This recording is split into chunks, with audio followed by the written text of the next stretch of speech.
Hello and welcome to the channel. Today we are taking a quick look at Y the Last Man, or the start of it anyway. So what is Y the Last Man? It is a comic book series that ran from, I believe it was 2002 till 2008. Now why the Y in Y the Last Man? It's not the word W-H-Y, it's the letter Y. And in this case, the letter Y is referring to the Y chromosome. So what is the Y chromosome? Well, essentially, as far as I can remember, chromosomes are DNA molecules that basically tell our body how we're going to look, what colour our hair is going to be, what colour our eyes are going to be, what shape our chin's going to be, and whether we're going to be born as male or female. And essentially, the chromosome in question, if it's an X, you're born female. If it's a Y, you're born male. Obviously, it's a bit more complicated than that, but as far as we're concerned, for the purpose of the story, if it's an X, you're female. If it's a Y, you're a male. And this Y is referring to the Y chromosome, so it's referring to males. So what happens in Y the Last Man? Well, essentially, there's some big global catastrophe that wipes out anything with a Y chromosome. So all the males all drop dead. Now this is mammals.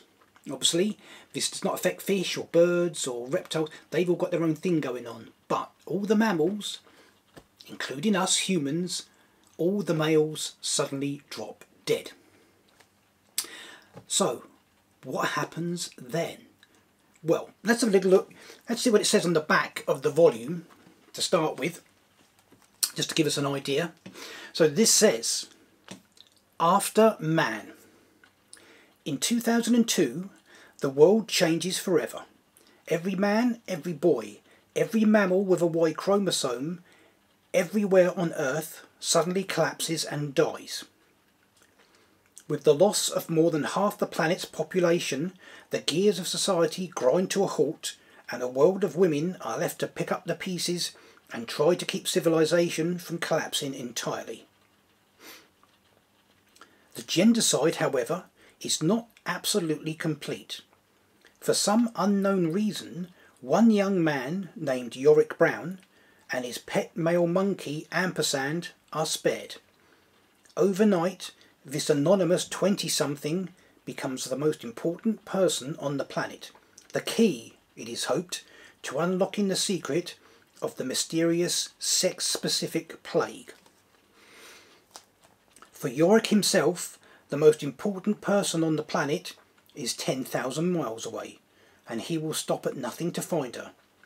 In setting off across the post-male landscape, however, man and monkey are about to learn just how valuable they are, both as a prize and as a target. So there we go, Yorick and his pet monkey are the only survivors for some unknown reason. There doesn't seem to be any connection between, it's not like they're twins, the only connection seems to be they were in the same location. So Yorick decides he's going to go and find his girlfriend.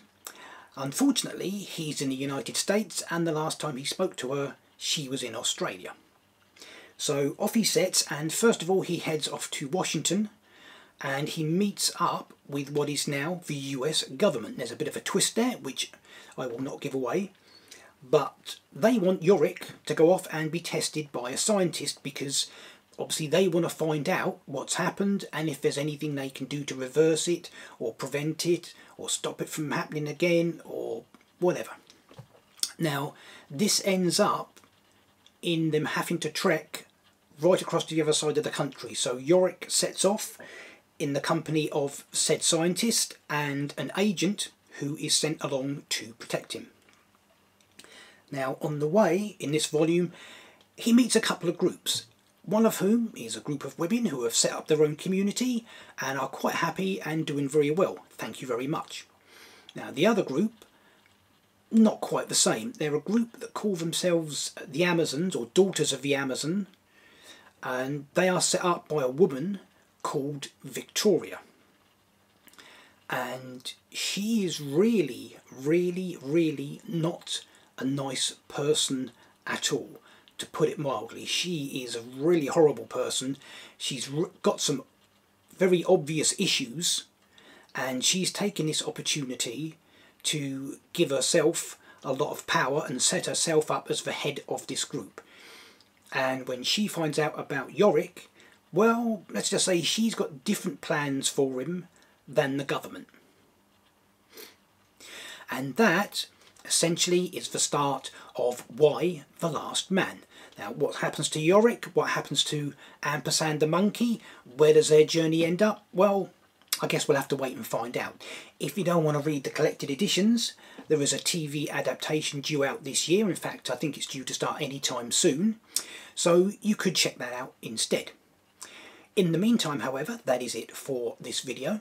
Until next time, remember, hit the thumbs up below, and I will see you in the next one.